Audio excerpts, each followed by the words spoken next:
All right, ladies and gentlemen, welcome to another episode of the Irrational Confidence Podcast.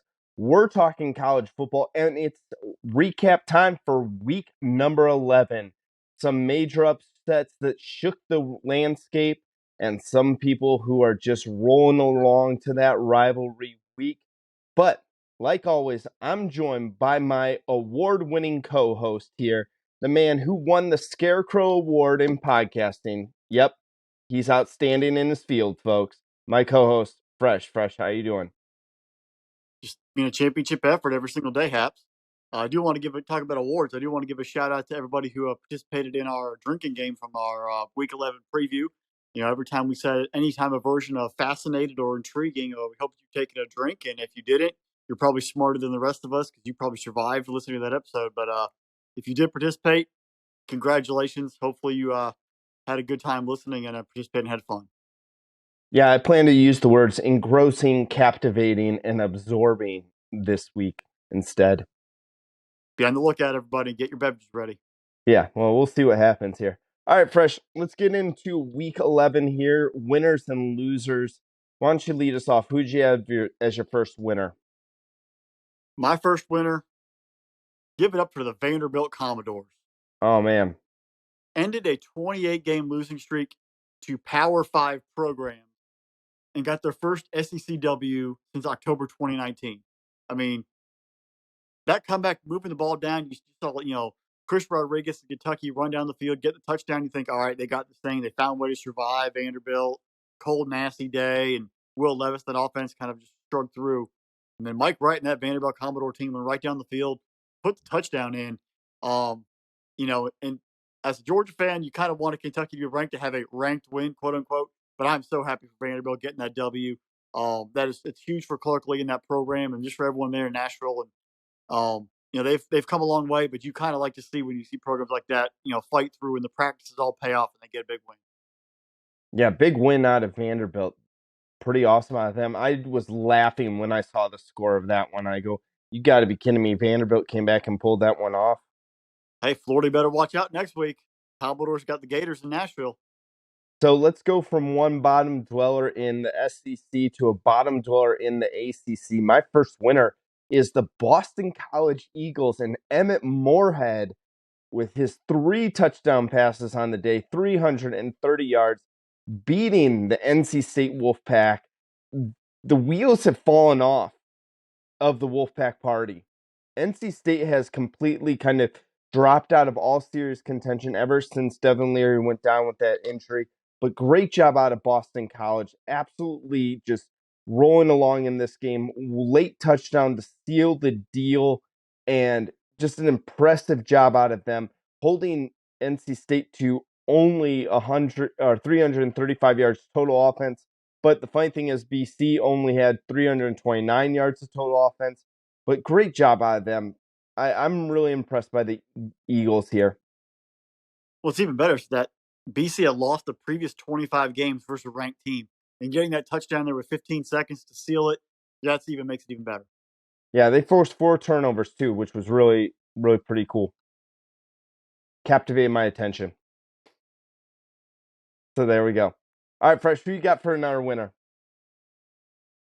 This winner comes from the game. The game itself was kind of clunky, but Harold Perkins, the linebacker, defensive end, edge rusher, whatever you want to call him there at LSU, the freshman, was a top 10 overall prospect. He was an original A&M recruit, commitment there. Spurned A&M on signing day, went to LSU, and he has been a force that's been growing the entire year, really guiding that Tiger defense. But Saturday, he showed up in Fayetteville.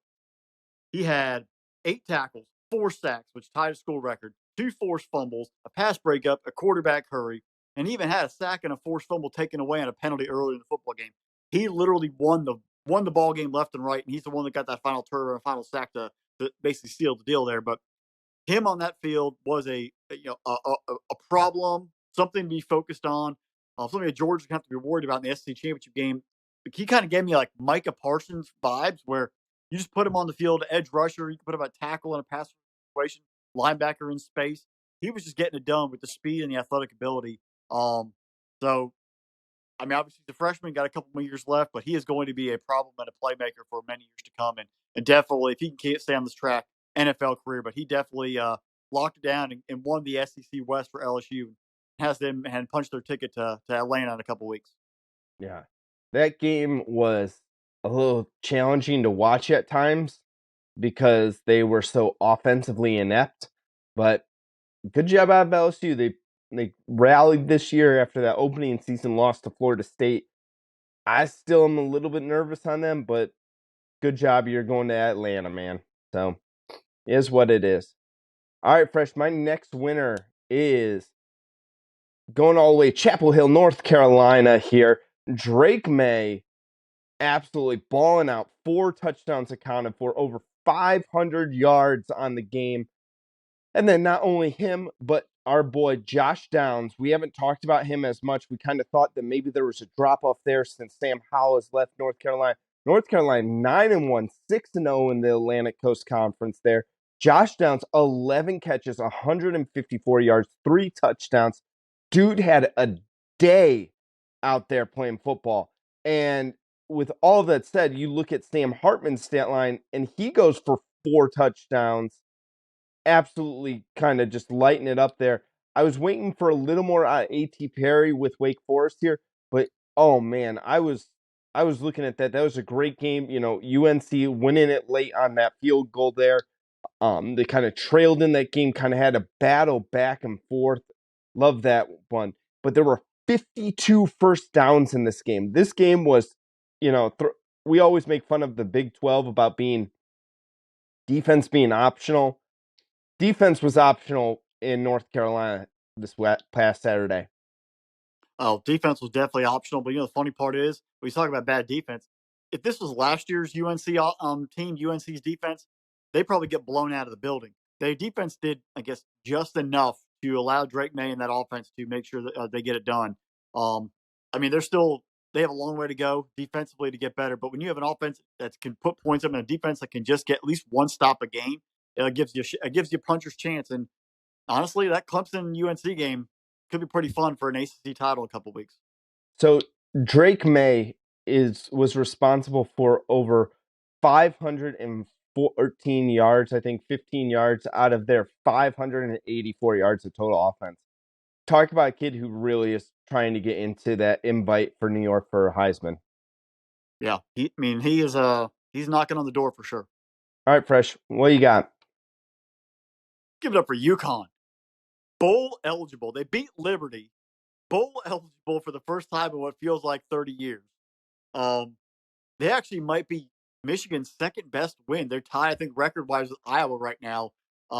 They could be the second best win on the record, but they're actually helping Michigan's strength of schedule and overall, winning percentage. So that's a good thing for them. Michigan, is pretty happy with all this. And the other funny part about it is that UConn's bowl eligible before Oklahoma, Michigan State, Wisconsin, Arkansas, and even at the time of the finish, they are actually bowl eligible before Florida took the field and got a bowl eligible themselves. So just some name, many other programs still haven't got there even close. But if anyone had UConn going to a bowl this year in Jim Mora Jr.'s first season, you definitely had some insider information, or you went like in the time machine of like in a Back to the Future and you had the almanac in hand. But great job there by Jim Mora Jr. getting that program. And hopefully he continues to build that up there in Storrs, Connecticut, and get them going. Yeah, I just was kind of blown away in that moment when I saw that UConn had done what they have done and moved on. I was just like, you got to be kidding me. Like, this is a heck of a day. I was excited this weekend. Like, I was sitting there watching the UFC fight on Saturday night there, and we had the Washington Oregon game on as well. And I'm watching some of these scores come in, and just absolutely like, oh man, that's an awesome score. Like, that's incredible as well. And just, I don't know, I just kept going on and on and on about like, wow, this was a really good game. This was shockingly good here as well. So I'm going to go over to the Big Ten for my next winner fresh. The Purdue Boilermakers. Boiler on up, everyone. We kind of called this one. We said that I think I was a field goal away from this almost being exact. I need to go back and check my prediction here. 31-24 by the Boilermakers. Aiden O'Connell, 3 touchdowns. We said that the big thing was for Purdue to cross the 28-point mark, and we felt pretty confident that they would win this game. The only thing that I'm really bummed about is seeing Chase Brown go down at the very end of that game. Felt really bad for that kid because he goes out of bounds there, and if you didn't see it, you can tell when someone just goes down with a gnarly injury and he's screaming. When you can hear a player scream out in pain, you know that it's bad, especially if you're watching it on TV. And he is just laying there on the ground screaming. I'm like, oh, that's definitely not good right there. But the Boilermakers, the thing that's so cool about this, they went from kind of a write-off team. Like we were saying, Purdue is kind of done for the year. And right now they're sitting at what I think I saw ESPN had them with a 52% chance to make the Big Ten title game now. Impressive job out of the Boilermakers. You have the tiebreaker right now over Illinois, not Iowa though. And they lost to Wisconsin, but Wisconsin's loss kind of put them at null and void. They're in a great spot. I think they just need to mind their own business. They have Indiana coming up in 2 weeks for the old wooden bucket. You just can't lose that rivalry game. You got to find ways to keep moving forward. But great job by them. Aiden O'Connell and Charlie Jones and that offense were able to just do enough, especially late. There was an Illinois interception that was taken away by a very terrible pass interference call that should not have been pass interference. That kind of turned the tide of the football game. But good teams find ways to fight through those. Sometimes you're going to get calls that go against you. You got to keep fighting through. And Illinois was not able to. And it's unfortunately they're about to see. I don't see them beating Michigan, so they're going to go from a great season to losing 3 straight Big Ten games in a row before they play Northwestern. Yeah, absolutely. All right, Fresh, where else do you got winners from? I'm going TCU. I know it's easy to give me, and the spotlight, everything was in Austin, Texas. It was 0-0. It was not the TCU game we've seen all season, where offense was putting up points and they were scoring at will. This team, I think, showed grit and showed tenacity by playing great defense. They were helped out by Quinn Ewers being terrible early on in that football game, and looking kind of confused. But TCU's defense rose to the occasion, took care of the situation. Um, and Duggan did just enough. Him and Miller did just enough to score, but the defense showed up. And I think that's probably what the committee was also looking for. Can the team go on the road and win defensively and control the game start to finish? They controlled the game start to finish. They never went behind. It was 17-3 at one point until that pick six that brought the fans back into the stands. But they controlled the football game. They had a mindset about them. The spotlight wasn't too big and just keeps them trucking. With K-State winning, they're most likely going to end up playing Kansas State for a Big 12 title, and them staying undefeated. They have 2 games left until that opportunity, and they're in a good spot. Yeah, and everything that people have been saying online for TCU, it's been so interesting because they've had such a spectacular year this year. And you think about everything, I'm getting pissed off at people being like, well, TCU, if they played on the field versus Tennessee, would probably get boat raced by Tennessee.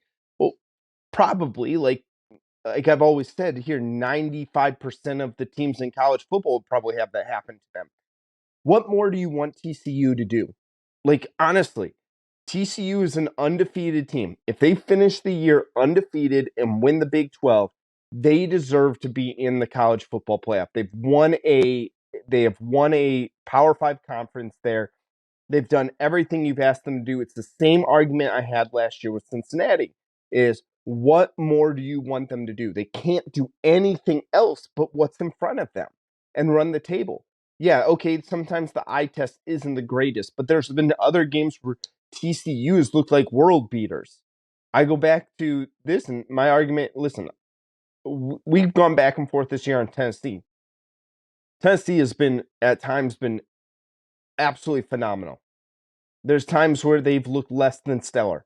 I actually go back all the way back to that Pittsburgh game in the rain and the sleet over there early in that season when that game got very, very ugly.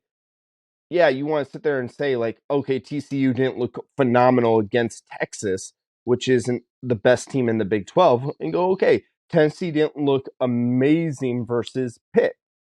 I think that there's all this great stuff that we can argue and we can debate going into, and everyone wants to turn into which conference is better than others. Yeah, granted, folks, are we sitting here saying that the Big 12 football is better than SEC football? Absolutely not. What we're saying though is that a Power Five conference is team is doing everything that they need to do to make the college football playoff, and that's what I love about TCU. Yeah, I tweeted out they were giving me very Cincinnati vibes, where people don't want them in, but they're doing what they're supposed to do. They're undefeated at this point. They have 6 wins over ranked teams at the time of the game. And if they play Kansas State and Kansas State wins out and they're ranked, that could be potentially 7 ranked wins, which would be the most in the country, almost a good chance, or at least tied for it. And you've gone undefeated. You've won a Power Five conference. That right there should be it. Even though it's not one of the criteria of having to be a conference champion, and the criteria really is pretty vague of just the 4 best teams. But I think undefeated, winning a conference is pretty good credibility. It's not like you're a team that doesn't even play for your conference championship game. You've gone all the way and you've done everything you've been asked to do. So they're in a good spot. But now, like, they're in that you control your own destiny vibe, and they have to keep it going. But it's a I think the community is also kind of scared. Like, it's not Texas, it's not Oklahoma, it's not the two sexy big names that we're used to. Last time TCU and Baylor were fighting for a playoff spot, they both got kept out. They had arguments to be in, so they're kind of. I think the TCU fans are also kind of scared that somehow they're going to get left at the altar like they were back in 2014. Yeah.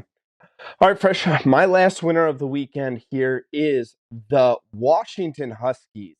And anyone who stayed up for the Pac 12 After Dark special there, I almost wanted to throw the Arizona Wildcats, but I think I'm going to flip flop on that one. Taking the business to the Oregon Ducks in Eugene. That's the best part about this win.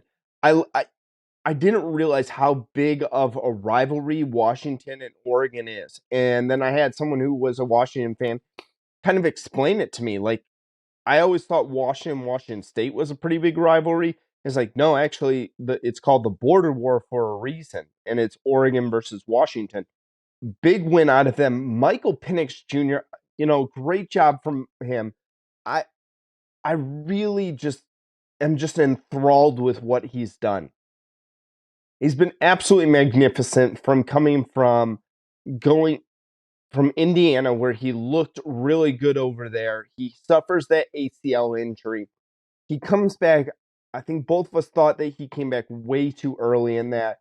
And he transfers away from Indiana, gets a fresh start, goes over to Washington, and then absolutely is just completely balled out on this season.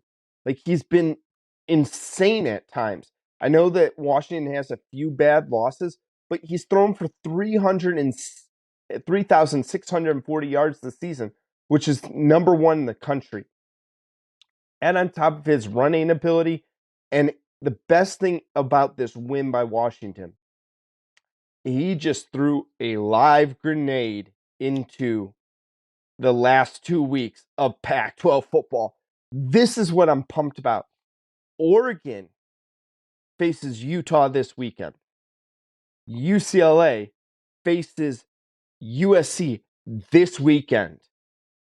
Both of those are basically elimination games because UCLA beats USC. They're most likely going to the Pac 12 title game. Oregon and Utah are basically playing an elimination game to go to the Pac 12 title game. This is what you want. And then there's Washington just kind of like hanging around. I don't know all the tiebreakers. I don't know, Fresh, maybe you know better than I do. Does Washington still have a chance to get to the Pac 12 title game, or is it like. Well, Washington has 2 conference losses right now. Oregon now has 1, USC has 1, and UCLA has 1. So the tiebreakers, well, actually, UCLA now has 2. But with Washington having that tiebreaker over Oregon, that would actually give them a good spot. They have not played USC, so that's where that weird thing, that situation comes into play. It's going to be a whole, carry the 12, rounding to the 85th decimal point. It's going to be a whole, a whole thing to figure out who is what if they does come down to that. But I think it definitely makes it a lot more entertaining and murky than it could have been if Oregon had just won out. They basically would have locked in a spot. They would have had Oregon State left after that, and with 1 loss at max, they would have been a great spot if they beat Utah. So it's definitely going to make for a very enthralling final 2 weeks of the Pac-12 season, and also it really messed up the college football playoff. Like it was an easy track for Oregon, and now Washington threw the monkey wrench in there, and UCLA decided to bow themselves out of the chat. So USC, I think, is the biggest winner of the whole group in the end. Yeah. And we said this, like people wanted to doubt us. We said, listen, USC has got a great chance of getting themselves to at least the Pac-12 title game. Well, but you look at USC, if they beat UCLA, who they won't be where they won't be 12, but they'll be a top 20 team when they come out. The rankings come out on Tuesday night. They have a 1 point road loss at Utah, so I think they're probably deep down kind of hoping that Utah beats Oregon to make that a stronger loss on Saturday. And if they take care of business there and they beat a ranked Notre Dame team the last week of the year, go to the Pac-12 title game, beat a ranked team there, that resume, because I got a feeling they're going to probably be 7 or 8 on Tuesday night. If you keep stacking wins, they're another point where they can keep moving up. So USC, Caleb Williams, I mean, they did lose Travis Dye on Friday night, which is a terrible loss. But if they stay focused, they're the biggest winners of that Oregon Washington, showdown than anybody. Absolutely. All right, Fresh, let's talk about the losers real quick from this weekend. Who you got? Give me your first loser. I mean, my first loser, I was going to kind of dive into it, was Oregon. And it would be quickly. Just the way that game ended was kind of sad. Yeah, it was going back and forth the entire time. You have a 4 point lead. You're driving down. And then Nix had a run. And Nix gets hit. And it looked like he took a shot, had to leave the field. They had to settle for a field goal, make it a touchdown game with about 3.5 to go. And then Penix on 3rd and long chucks it down the left sideline. I still have no idea what that Oregon safety was doing. Undercuts the ball unless the guy just have a free shot to the end zone. Touchdown Washington. Ball game is tied. And then from there, the whole thing just spiraled out of control. They get a turnover, and Washington finds a way to score and wins. Oregon just collapsed. And it shows the team maybe was a little too much of themselves. You're at home, you have all that there for you, and you just can't find a way to get it done. Dan Lanning owned it, and then the press conference, but maybe the moment was too big for that Oregon team. They weren't ready, but just a real deflating letdown for the Ducks there in Outson. Yeah, absolutely. They're Fresh. It was fun to watch, I got to admit, but you sit there and just look, and the guy just falls down. The one play they go for it, he just falls down. All right, Fresh, I'm going to give you another mediocre game from this one, and that's the UCLA Bruins. I hate to say this because I was so pumped for the Battle of LA, and I think that UCLA got caught looking ahead. DTR did normal DTR stuff. Zach Charbonnet did normal Zach Charbonnet stuff with 3 touchdowns. And you look at UCLA, though, they just couldn't stop Arizona when they needed to. And Arizona, not the best team, although they're improving this season. This reminded me so much of last year's Arizona State game, where UCLA just needed one stop from the defense. They just needed one stop to get over the hump. And even that, UCLA still had a chance to win the game at the very, very end. I don't know. I want to see how far UCLA drops here. I don't think I'm with you. I still think they're going to be in the top 20. But very curious to see what happens to the Bruins. Yeah, I mean, it was a shocking one because obviously that game picked up at 10:30 Eastern. So I was asleep at that point, and I woke up and watched a college football final on ESPN this morning. I'm like, wait, what? That? Huh? You see the stats from Charbonnet and stats from DTR. And you're like, there's no way they lost that ball game, and they did. That defense just gave it away. They hibernated in the fourth quarter. So that's a big loss for Chip Kelly, but maybe that's motivation to come back and really rally the troops and take down USC and cause more chaos.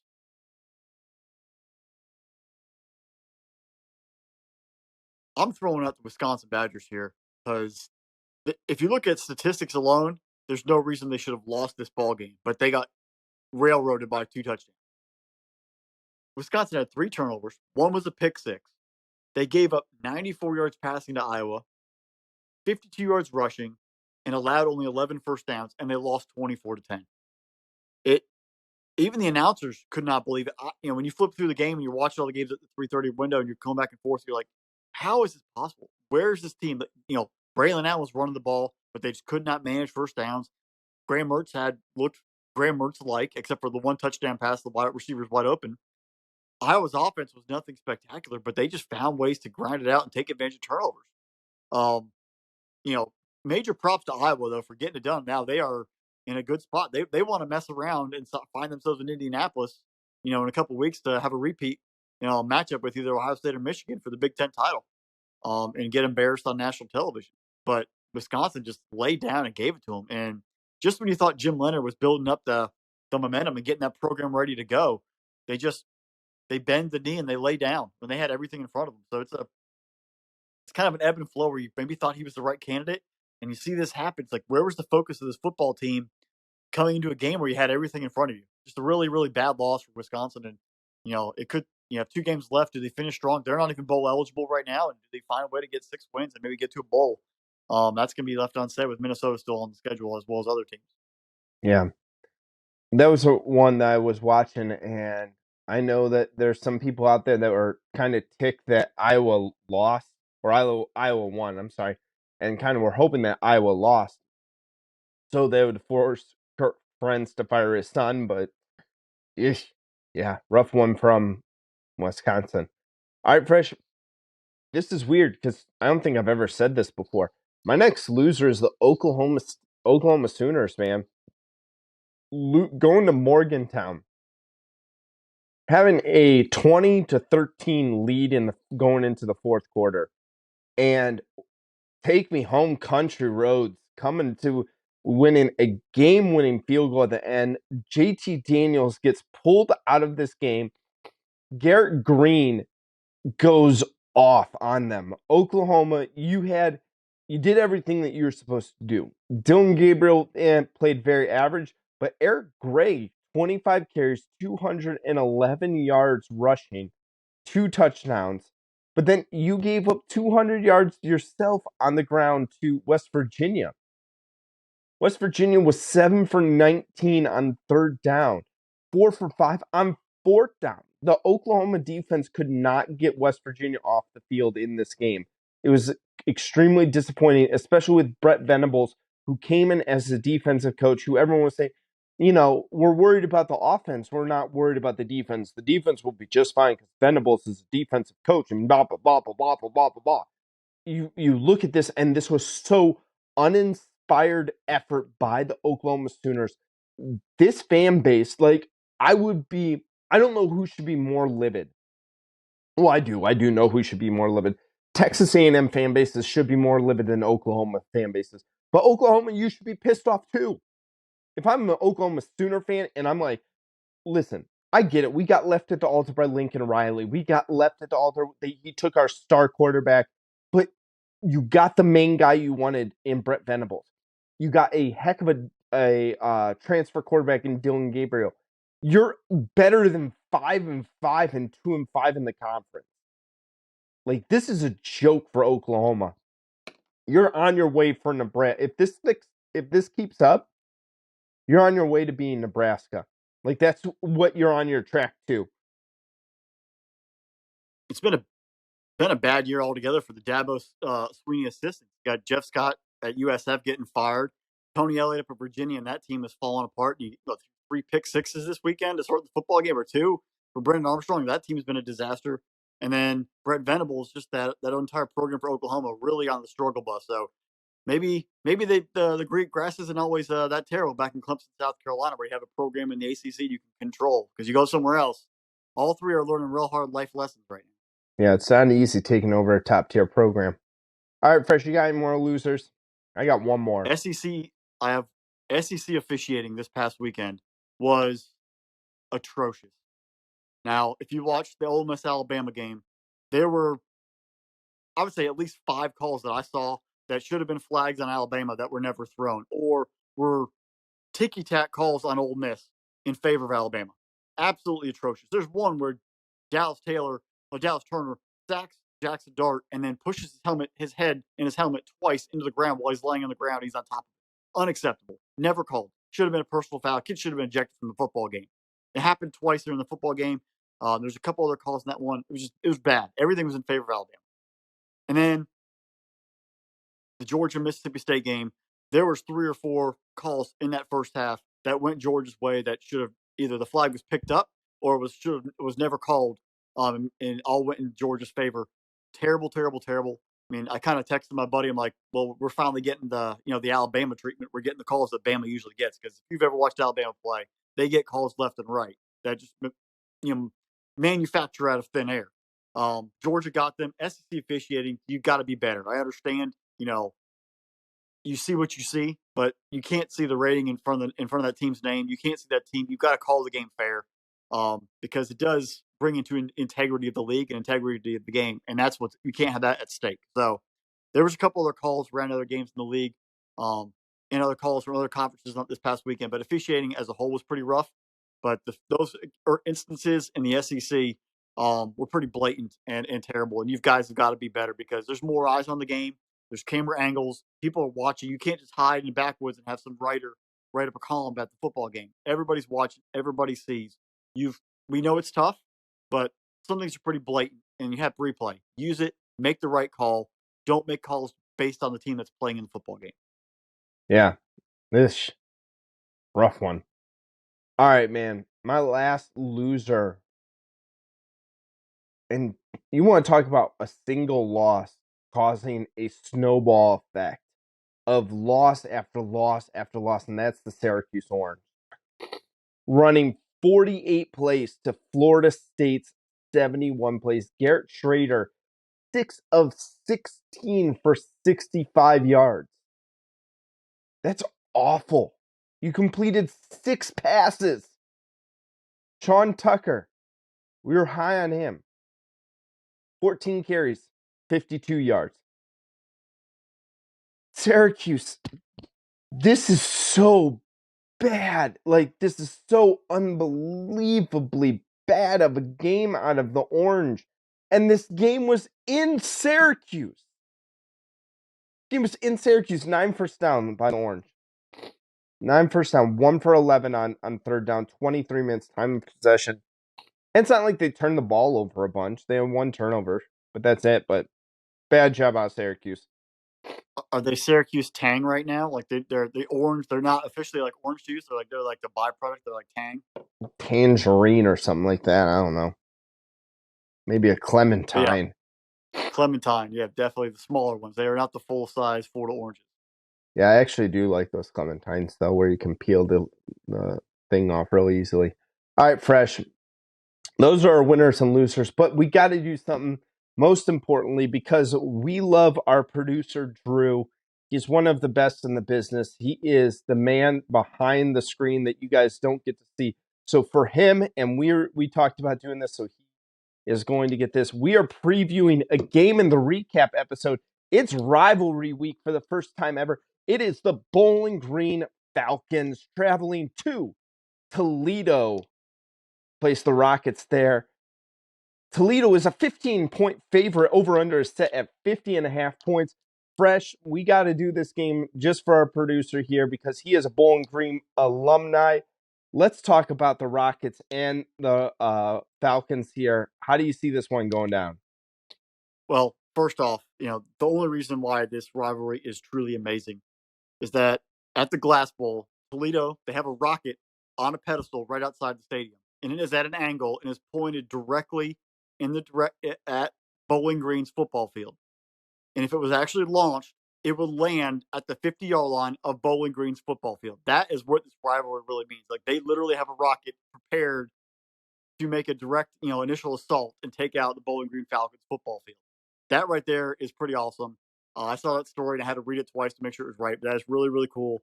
And that right there just shows you that there is a passion and there's no love lost between these two fan bases.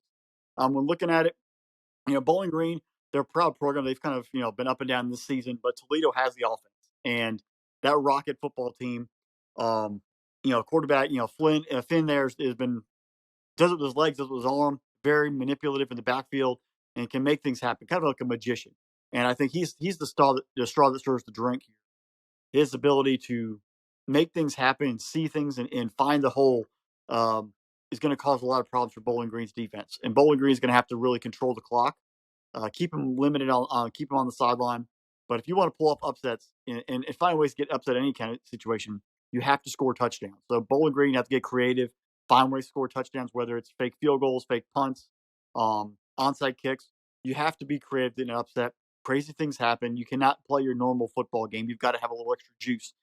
Action on Tuesday night, you get up for it, but you've got to be creative and find ways to swing the pendulum back in your direction offensively and put points on the board. Field goals do not help you win. You've got to score touchdowns in this kind of situation because the Toledo Rockets will be launching and scoring at will.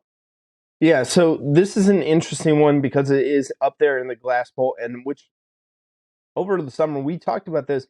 Toledo's not the easiest place to play at, especially on a Tuesday night in November, because the fans they get out of class, they go over there, they start tailgating. Heck, they might go down the street, grab some Tony Pacos, grab some hot dogs. If you don't know Tony Pacos, watch the series MASH. These two schools are separated by, I believe it's like 10 miles. They're very close to each other. It's a really good rivalry here. So I started seeing what exactly is Bowling Green going to need. They're going to need senior quarterback Matt McDonald to kind of have the same type of game he's been having this year. Takes care of the football, 17 touchdowns, 4 interceptions there, doesn't turn the ball over a lot. Takes a lot of sacks, though. A little bit concerning there for me with that one. But I go and take a look at how could Bowling Green win this game? Like, what is it going to take for them to win? And it's going to take a defensive effort there. They have two guys here. Carl Brooks, defensive lineman, 8 sacks on the year, 38 tackles, has a couple of tackles for a loss here. He's also been able to knock down a few passes as well. He forces fumbles. He is a threat right there off the defensive line. And then you also take a look at the linebacker, Demetrius Hardiman. 6 sacks from him there as well. He also forces fumbles as well. This could be an interesting one because Bowling Green on the year has 33 sacks. They have 33 sacks on the year. They're sitting there. You look at this, they're 5-5. Right? That means they're averaging over 3 sacks a game there. They need to get Toledo into second and long, third and long situations there. Try to take the ball out of Finn's hand from a rushing attack there to make sure that they force him to drop back and throw, because he's sitting there right hovering around a 59% completion percentage there. So he's a decent quarterback. He's not going to destroy you by throwing the football. He does make a few mistakes as well. But that's really the thing that Bowling Green needs to do. Also, I make sure the Jaquez Stewart there, tough running back, 544 yards, 3 touchdowns on the year, and also Penny Boone over there as well. This is a good rushing attack by the Rockets there. Toledo has a very, very good rushing attack. You're going to want to stack the box, put 8 in the box, force them to throw the football, put the ball into Finn's hand, let him try to throw the ball around the field. He does turn it over, 10 interceptions on the year. So Bowling Green does have a shot there. You know what, Fresh? You got a pick for the game? Well, so just kind of looking at the stats here, it's pretty funny how they're almost opposites of each other. Where Bowling Green averages 22 points a game, gives up 32.6. Toledo scoring 35 and giving up 26 a game. So one team's giving up 31, the other team's scoring 30. You kind of hope that the law of averages don't swing those ways. I'm gonna take Toledo, just because when the two best teams that Bowling Green has also played and they've lost, they've not scored more than 7 points. Their offense kind of disappears in those big games. I think Toledo find a way to get it done. It's going to be a lot closer. It's going to be a rivalry game. I'm going to say 27-24. A late touchdown for Toledo, and Finn's going to lead them down the field. But it's going to be a scrappy game. It's not going to be a blowout in any fashion. Rivalry games, crazy things happen. And I expect Bowling Green to pull out all the stops on Tuesday. So I took a look at this year. Bowling Green, after a loss, winds up goes all the way out to Westwood, loses to UCLA 45-17. The next game, they play Eastern Kentucky in a 7 overtime game, put 57 points off. They lost that game. Then they play Marshall at Bowling Green, scored 34 in that game. Lose to Mississippi State, put 31 up on Akron. Lose to Buffalo, put 17 on Miami of Ohio. Last week, Bowling Green lost 40-6 to Kent State. I'm going to say this. This is the type of game Bowling Green is going to get up for. This is going to matter a whole lot more to them. This could really save their season, and there's not a better way to become bowl eligible than by beating your rivals. I got the Bowling Green Falcons going into Toledo, going into the Glass Bowl, going one-on-one with the great one of Toledo, and pulling the upset. I got Bowling Green by a point in this game. Late field goal wins it here. They're celebrating. They turn the rocket, point it towards Canada, and say, "Stop pointing it at our field. It's not going to hit the 50-yard line." Bomb Canada. Blame them for all their losses there. So, I don't know. I love Canada, though. So, guys, that's a great area if you ever get a chance to go up to by the Bowling Green Toledo area, and then leading over into Windsor is a phenomenal area. First place I ever saw a college football game was at Bowling Green with my brother-in-law Drew there. So great place, great place. People stormed the field after a loss too, which I always thought was weird. Everyone just went onto the field after the game and walked around. It's a city park at that point, right? And Yeah. it's just grass on the ground. They go hang out. Well, I also learned about fish bowls afterwards and a 30-pack of Stone. So, be stoned for days. Yep. And you can only get that up in Ohio. If you guys didn't check this out too, one last thing before we go recapping the week. Fresh, did you see the end of the Mount Union Baltimore Purple Raiders survive. Guys, if you have not seen the end of this game, go onto the YouTube and watch the final play, Hail Mary, and the Baltimore tips the ball and it bounces over the guy's head. They catch it for a touchdown.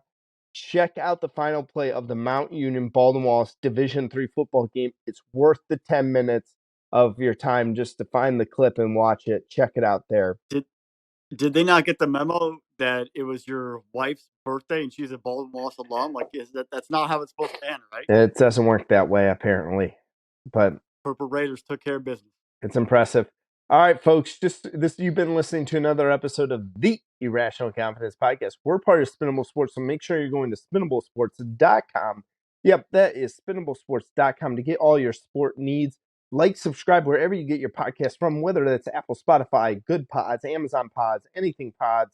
I don't know. There's a bunch of them. You guys know I don't know them all. Like, subscribe, leave us that 5-star review because you guys know Fresh and I, we're those 5-star prospects. If you're watching us on the YouTube, subscribe to that Spinnable Sports channel. Hit that notification bell. Get notified every single time we drop a new episode for you guys. We got some big ones coming up. We got Rivalry Week less than 2 weeks away. So don't miss that one. That's going to be probably our best episode of the year. You guys can tell I'm already raring to go. It's less than 2 weeks away, and I'm acting like this. You can't imagine how I'm going to be once it gets to Rivalry Week. So make sure you subscribe to our YouTube channel, Spinnable Sports. And like always, we want to send a special shout out and thank you to our producer, Drew. Without him, none of this is possible. And Fresh, another great weekend of college football. I'm cutting promos on everybody today. So enjoyable time. Giving everybody love. And if you guys are looking for the other kind of football, the World Cup's kicking off this week. So if you want a preview, we have that preview locked up for you on spinnablesports.com. Tune in and read that up and get ready for the whole tournament. We're going to have football one way and football the other all the way down till Christmas. Yeah. This is the only time I ever watched soccer, too. World Cup. America. Yeah. America. We call it soccer over here. That's terrible. Okay, guys, watch the World Cup. Check out Fresh's preview there as well. There's so many great things going on. I'm hyped, man. It's been a great time here. So, yeah, and I'm fighting off a cold here too as well. So, all right, folks, we'll be back at you for our Week 12 preview next week. It's going to be a great one. We'll see you then. Bye, y'all.